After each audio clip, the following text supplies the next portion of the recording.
Жалал Абад шаарынын комендатурасы коменданттык сааттын алынышына байланыштуу көз жоосун алган сүрөттөр менен бөлүштү. Фоторепортаж. Бүгүн 10 майда саат 10:00 Жалал Абад шаарында коменданттык саат алынды.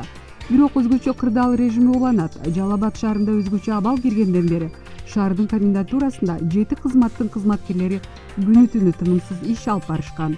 Шаар комендатурасы коменданттык сааттын алынышына байланыштуу көз жоосун алган сүрөттөр менен бөлүштү.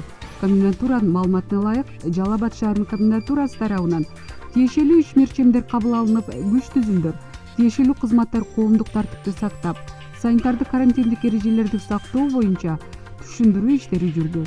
Илдет менен күрөшүүдө 7 кызматтан жалпы 1000 кызматкер кызмат өтөдү. Коронавируска каршы күрөшүү үчүн Саламаттыкты сактоо министрлигинин эсебине 137 миллион сомдон ашык каражат түштү.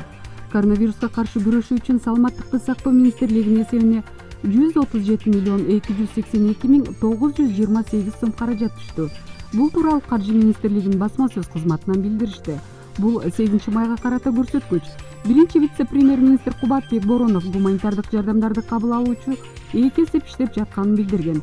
Биринчи Саламаттыкты сактоо министрлигине, экинчиси Эмгек жана социалдык өнүктүрүү министрлигине жардамдар түшөт. Ал жерден түзүлгөн комиссия каражаттарды бөлүштүрөт. Министрлик чек арада ок тийген жоокерлердин бири каза болду деген маалымат калп. Ал жандандыруу бөлүмүндө абалы туруктуу оор.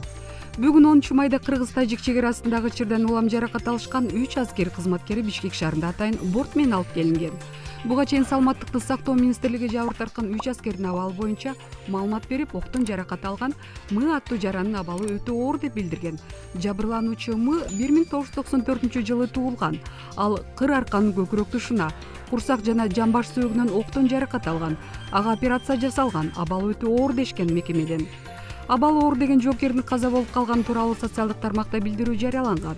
Ал эми бул маалыматты Саламаттыкты сактоо министрлигинин маалымат кызматынан четке кагып, жоокердин абалы учурда стабилдүү оор экенин билдирди. Жана айтылган маалымат чындыкка дал келбейт. Бүгүн социалдык тармактарда улуттук госпиталда которулган аскер кызматкерлеринин биринин өлүмү тууралуу маалымат чындыкка коошпойт. Бир жабырлануучу анестезиология жана жандандыруу бөлүмүндө абалы туруктуу оор. Улуттук госпиталдын хирургия бөлүмүндөгү жабыркаган 2 адамдын абалы салыштырмалуу канааттандырарлык.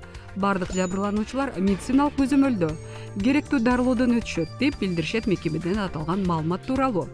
Ушул эле маалыматты чек ара кызматынан да бышыктап, жараат алган жоокерлер учурда ооруканада дарыланып жатышканын билдиришти.